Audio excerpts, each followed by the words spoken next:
প্রেত পক্ষ এখানে স্বাভাবিক একটি বিভ্রম। সকলকে স্বাগত জানাচ্ছি প্রেতপক্ষের ১৬২ নম্বর এপিসোডে। আশা করি তোমরা সকলে সুস্থ আছো, ভালো আছো। আর আজকে মঙ্গলবার রাত 10টা বেজে গেছে। আমি রাজ তোমাদের জন্য আরেকটা নতুন এপিসোড নিয়ে চলে এসেছি। তোমরা আশা করি হেডফোন কানে লাগিয়ে প্রস্তুত হয়ে গেছো ভয় পাওয়ার জন্যে। আজকের এপিসোড 3টে ছোট ঘটনা দিয়ে সাজিয়েছি। প্রথম ঘটনা যে পাঠিয়েছে সে তার নাম প্রকাশে অনিচ্ছুক, আর বাকি দুটো ঘটনা পাঠিয়েছে দুর্গাপুর থেকে কিংসুক। এক ফোঁটাও দেরি না করে চলে যাচ্ছি আজকের প্রেতপক্ষের ১৬২ নম্বর এপিসোডের প্রথম ঘটনায়। ঘটনা যিনি পাঠিয়েছেন সে তার নাম প্রকাশে অনিচ্ছুক, তবে তিনি যেভাবে আমাকে ঘটনাটা পাঠিয়েছেন আমি সেইভাবেই পড়ছি। ঘটনাটি ঘটেছিল আমার এক আত্মীয়ের সাথে অনেক বছর আগে। তার নাম রবিন, পদবি উল্লেখ করলাম না। সে গেছিল তার এক বন্ধুর বাড়িতে। এলাকাটা সম্পূর্ণ গ্রাম্য এলাকা। কয়েকদিন বন্ধুর বাড়িতে কাটাবে বলে সে গিয়েছিল। একদিন রাত ৯টা নাগাদ তার বাথরুমে যাওয়ার প্রয়োজন বোধ হয়। বাথরুম ছিল বাড়ি থেকে একটু বেরিয়ে কিছুটা দূরে। এখানে বলে রাখি যে এই বাড়ির বাথরুম যেখানে ছিল ঠিক তার লাগোয়া একটা বড় গাছ। যে বন্ধুর বাড়িতে আমার আত্মীয় রবিন গিয়েছিল সেই বন্ধু তাকে বলেছিল যে বাথরুম করতে গেলে সেই গাছের দিকে না তাকাতে। রবিন ফাজলামি মেরে বলেছিল যে কেন রে, ওই গাছে কি ভূত থাকে? তার বন্ধু কথাটা এড়িয়ে যায়, শুধু বলে যে যেটা বলেছি সেটাই করিস। রাতে যদি বাথরুমে যাওয়ার প্রয়োজন হয় চুপচাপ বাথরুম করে ঘরে চলে আসবি, সেই গাছের দিকে তাকাবি না। তো সেই দিন রাতে বাথরুমে যাওয়ার প্রয়োজন হলে সে বাড়ি থেকে একটা টর্চ নিয়ে বের হয়। কিছু দূর গিয়ে বাড়ির বাথরুম করার পর সে ঘরের দিকে ফিরতে যাবে। তার কৌতূহল হলো সেই গাছের দিকে তাকাবার। আর সেখানেই ঘটল বিপদ। সে গাছের দিকে ফিরে টর্চের আলো সেই গাছের দিকে মারতে রবিন দেখে যে সেই গাছে একটা লাশ ঝুলছে। রবিন প্রচন্ড ভয় পেয়ে যায়। রবিন সেই গাছের দিক থেকে মুখ ফিরিয়ে ঘরে ঢুকতে যাবে। হঠাৎ তার মনে হয় যে কেউ তার পিছু নিয়েছে। রবিন কোনো রকমের রাম নাম নিতে নিতে ঘরে ঢুকে আসে। কিন্তু পরের দিন একটা অদ্ভুত ঘটনা ঘটে। আগের দিন রাতের ঘটনায় তার পেট ছেড়ে দেয়। বলতে গেলে পেট খারাপ। কোনো আজে বাজে খাবার সে খায়নি, তাহলে পেট খারাপ হলো কি করে? আর সেই কারণের দরুন তাকে বারবার বাথরুমে যেতে হচ্ছিল। দিন পেরিয়ে রাত হলো। সময়টা তখন প্রায় মাঝরাত। তার আবার বাথরুমে যাওয়ার প্রয়োজন বোধ হলো। রবিন এবার কোনো দিকে না তাকিয়ে সোজা বাথরুমে প্রবেশ করল। এরপর যা ঘটল তার জন্য সে একেবারেও প্রস্তুত ছিল না।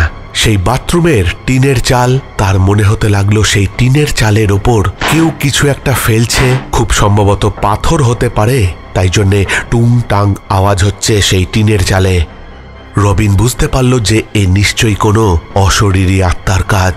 সেই জন্যই তার বন্ধু তাকে সেই গাছের দিকে তাকাতে মানা করেছিল, এবং সে যেহেতু তাকিয়েছিল সেই অশরীরী তাকে এখন দেখা দিতে চাইছে। সে প্রচন্ড ভয় পেয়ে বাথরুমের ছিটকিনি খুলে বেরোতে যাবে, কিন্তু সে দেখল বাথরুমের দরজা কেউ বাইরে থেকে বন্ধ করে দিয়েছে। আর সে শুনতে পেল বাইরে কেউ যেন হেঁটে বেড়াচ্ছে আর ঘন ঘন নিঃশ্বাস ফেলছে। রবিন ভয় প্রচন্ড জোরে চিৎকার করে ওঠে, আর হঠাৎই বাথরুমের দরজাটা হঠাৎ করে খুলে যায়।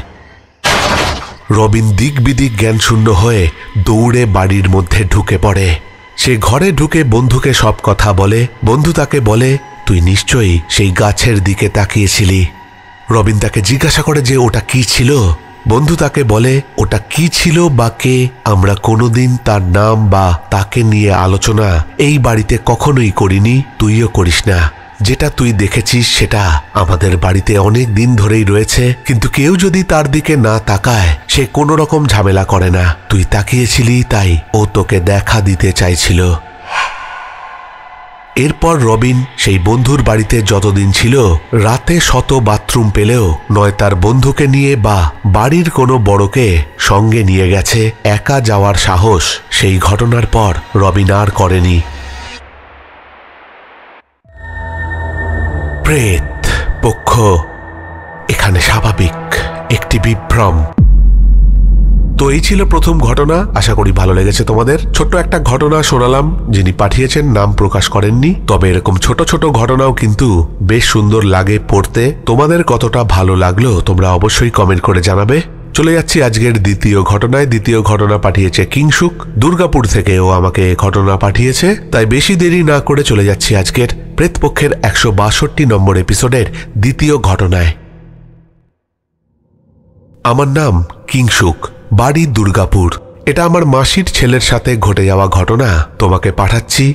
আশা করি তুমি তোমার চ্যানেলে পড়ে শোনাবে। আমার মাসির ছেলে মানে আমার দাদা একটি মেয়েকে ভালোবাসতো, কিন্তু মেয়েটির বাড়ির সবাই আমার দাদাকে পছন্দ করত না। তো একদিন আমার দাদা বলল, চল ভাই আমার বান্ধবীর বাড়ি থেকে তোকে ঘুরিয়ে আনি। এখানে বান্ধবী বলতে সেই মেয়েটিকেই বলা হচ্ছে। দাদা বলে, তোর হবু বৌদিকে দেখে আসবি চল, আর ফেরার পথে আমরা একটু ড্রিঙ্ক করব। আমি সেই লোভেই দাদার সাথে চলে গেলাম। এখানে বলে রাখি আমি আর দাদা দুজনেই প্রাপ্তবয়স্ক, তাই আমরা মাঝে মাঝেই একটু ড্রিঙ্ক করতাম। এই রকম দুবার আমি গিয়েছিলাম আমার দাদার সেই বান্ধবীর বাড়িতে, কিন্তু আমি বুঝেছিলাম যে আমার দাদা ঠিক কথা বলেছে, বৌদি ছাড়া আমাদের কেউই সেই বাড়িতে পছন্দ করছে না। কিছুদিন পর থেকে শুরু হয় এক বিপত্তি। দাদা হঠাৎ করে কেমন একটা আচরণ করতে থাকে, কোনো কারণ ছাড়াই তার বান্ধবীকে মানে আমার হবু বৌদিকে ঘৃণা করতে শুরু করে। তার নামে আজে বাজে কথা বলতে শুরু করে। আর সব থেকে ভয়ঙ্কর জিনিস হলো আমার দাদা সুযোগ পেলেই সুইসাইড করতে যায়। কখনো রেল লাইনের ধারে, কখনো বাড়ির ছাদ থেকে। দুবার এরকম হয়েছে যে আমার মাসি মেশো আমার দাদাকে বাঁচাতে সক্ষম হয়েছে। একবার তো এমন হয়েছিল যে আমার দাদা প্রায় ছাদ থেকে ঝাঁপ দিয়েই দিয়েছিল। সেই সময় পাশের বাড়ি থেকে চিৎকার চেঁচামেচি করার দরুন তাড়াতাড়ি ছাদে গিয়ে আমার মেশো দাদাকে বাঁচায়। একদিন দাদা আমার মাসি মেশোকে বলে তার ঘরের মধ্যে রাতের বেলায় একজন লম্বা পাঞ্জাবি পরা, মাথায় পাগড়ি বাঁধা একটি লোককে সে দেখতে পাচ্ছে। দাদা আরো বলে যে সে নাকি দাদাকে বলছে, এই নে দড়িটা নে আর ঝুলে পড়, দেরি করিস না, তাড়াতাড়ি ঝুলে পড়, মজা পাবি। আর ঠিক তখনই আমার দাদা অজ্ঞান হয়ে পড়ে যেত। এরপর মাসি মেশো দাদাকে একজন ওঝার কাছে নিয়ে যায়। ওঝা দেখে বলে আমার দাদাকে বশ করা হয়েছে। দাদাকে তার বান্ধবীর বাড়ির লোকজন খাবারের সাথে কিছু একটা মিশিয়ে খাইয়ে বশ করেছে, যাতে সেই বান্ধবীর সাথে দাদার সম্পর্ক ভেঙে যায় আর দাদার আত্মহত্যার প্রবণতা আসে। ওঝা আরো বলে যে লম্বা পাঞ্জাবি পরা লোকের কথা দাদা বলছে, যাকে নাকি তার ঘরে মাঝে মাঝেই রাতের বেলায় সে দেখতে পাচ্ছে, সে আসলে কোনো মানুষ নয়, সে হচ্ছে একটা প্রেত, যাকে চালান করা হয়েছে দাদার মৃত্যু ডেকে আনার জন্যে। তারপর সেই ওঝা দাদাকে ঝাড়ফুঁক করে একটা মাদুলি দিয়ে দাদাকে সুস্থ করে তোলে। দাদা এরপর থেকে মাঝে মাঝেই অসুস্থ হয়ে পড়ত, কিন্তু দাদার ওপর যে কালা জাদু করা হয়েছিল সেই ফাঁড়া দাদার কপাল থেকে কেটে যায়। প্রেত পক্ষ এখানে স্বাভাবিক একটি বিভ্রম। তো এই ছিল দ্বিতীয় ঘটনা। একটা কালা জাদুর ঘটনা শুনে নিলাম এবং তার সাথে প্রেত চালানের একটা ইনসিডেন্টও এই ঘটনায় আমরা পেলাম। তোমরা অবশ্যই কমেন্ট করে জানাবে যে তোমাদের কি মতামত এই ঘটনাটা শুনে।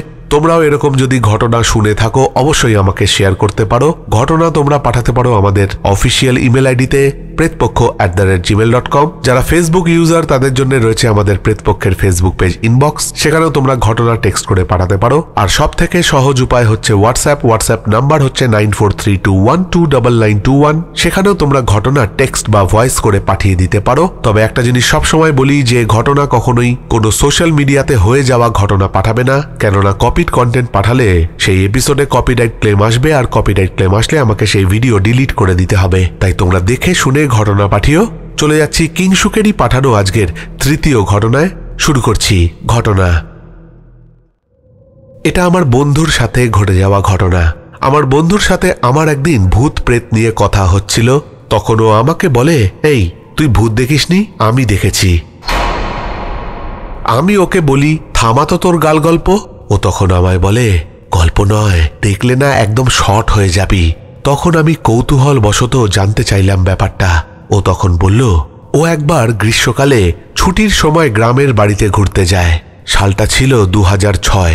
রাতে খাওয়া দাওয়া করে ও ঘুমিয়ে পড়েছে। গ্রামের দিকে রাত 8টা বাজার সঙ্গে সঙ্গেই সবাই খাওয়া দাওয়া করে ঘুমিয়ে পড়ত। তখন প্রায় মাঝরাত। আমার বন্ধুর বাথরুমে যাওয়ার প্রয়োজন হয়ে পড়ে। ও তখন বাথরুম করতে ওঠে। বাথরুম করতে যখন শুরু করে হঠাৎ একটা ঠান্ডা হাওয়া ওকে স্পর্শ করে যেন এক পাশ থেকে আরেক পাশে চলে যায়। ওর মনে হয় যেন সেই হাওয়া ওকে আলিঙ্গন করতে চাইছে। এরকম এক অদ্ভুত ঘটনা ঘটতে দেখে ওর কৌতূহল বেড়ে যায়। ও মনে মনে ভাবে ব্যাপারটা কি। আমার বন্ধু দেখতে পায় সেই হাওয়া আস্তে আস্তে সেই বাথরুমের পাশ দিয়ে একটা ঝোপের দিকে চলে যাচ্ছে, আর সেই ঝোপঝাড় মৃদু হাওয়ায় দুলছে। আমার বন্ধু তখন সেই ঝোপের দিকে এগোতে লাগলো। তার কৌতূহল হলো যে সে দেখবে ব্যাপারটা কি। আমার বন্ধু জানতো যে সেই ঝোপঝাড় পেরিয়ে তার পাশেই একটা পুকুর আছে। তার হাতে ছিল একটা ছোট্ট টর্চ। ও হঠাৎ দেখতে পায় যেটাকে সে ঝোপঝাড় মনে করছিল সেটা আসলে বাঁশঝাড়, আর তার পাশেই পুকুর। সেই পুকুরের পাশ থেকে একটা ক্ষীণ আলোর রশ্মি তার চোখে পড়ে। সে আস্তে আস্তে সেই আলোটাকে লক্ষ্য করে সেই পুকুর পাড়ের দিকে এগোতে থাকে। কিন্তু সেই আলোর কাছাকাছি আসতেই সে তার হাতে থাকা যে টর্চটি সেই আলোর দিকে মেরে যা দেখে, সেই বীভৎস দৃশ্য দেখে তার সারা গা ঠান্ডা হয়ে যায়। সে দেখে একটা প্রায় 90 বছর বয়সী এক বৃদ্ধা সেইখানে বসে রয়েছে। সেই বৃদ্ধার ঘাড়টা বাঁ দিকে কাত করা, আর তার গায়ে কোনো মাংস নেই, যেন হাড়ের ওপর চামড়া। তাই তাকে দেখে মনে হচ্ছে একটা কঙ্কাল বসে রয়েছে। মুখটা বেঁকা, হাতগুলো বেঁকে রয়েছে। ঠিক এই সময় তার হাতের টর্চের আলোটা নিভু নিভু হয়ে এলো। কিন্তু সেই হালকা আলোতেই সে দেখতে পেল যে সেই কঙ্কালের মুখ যেন পোড়া ঝলসানো, আর সে যেন কেঁদে কেঁদে তাকে বলছে, আমার কেউ নেই গো, আমার কেউ নেই, আমাকে নিয়ে চলো না। এই দেখে আমার বন্ধু থর থর করে কাঁপতে থাকে, আর তার হাত থেকে টর্চটা পড়ে যায়। সে টর্চটা আর না খুঁজেই দৌড়ে বাড়ি চলে আসে আর চুপচাপ শুয়ে পড়ে। কিন্তু বাকি রাতটা ওর বিভীষিকাময় কেটেছিল।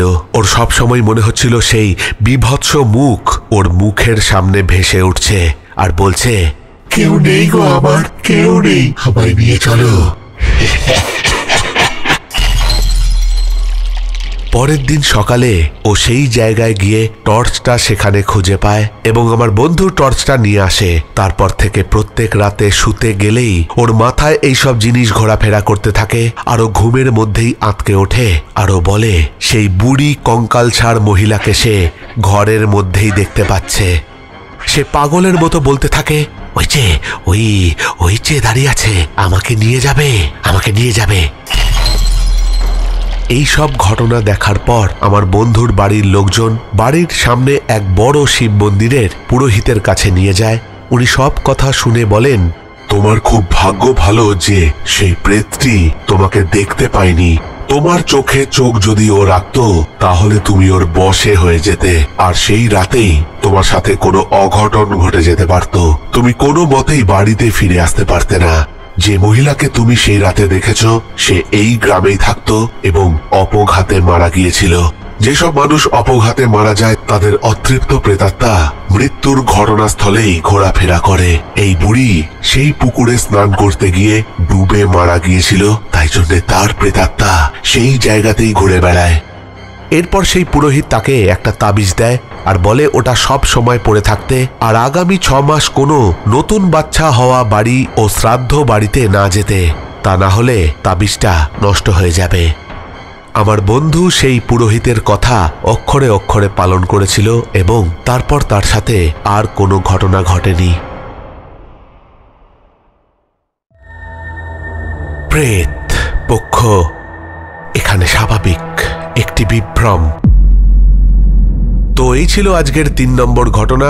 আশা করি তোমাদের ভালো লেগেছে। 3টে ঘটনাই ছোট ছোট ঘটনা ছিল, কিন্তু আমার কিন্তু পড়ে শোনাতেও তোমাদের বেশ ভালো লেগেছে। একটা স্পাইন চিলিং একটা ফ্যাক্টর ছিল 3টে ঘটনাতেই। তোমরা অবশ্যই কমেন্ট করে বা হোয়াটসঅ্যাপ করেও জানাতে পারো যে ঘটনা কেমন লাগলো।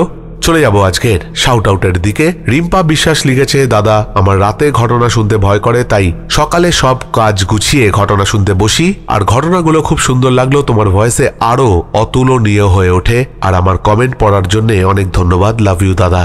জিনিয়া সিং লিখেছে, very nice incidents, real scary, keep growing. Apurba Pramanik লিখেছে, দাদা your voice is so awesome, I love your voice. Soujatya Ghosh লিখেছে, সরি দাদা লেট হয়ে গেল, তোমার ইনসিডেন্ট গুলো খুব ভালো লাগলো শুনে, 1 ঘন্টার ইনসিডেন্ট চাই।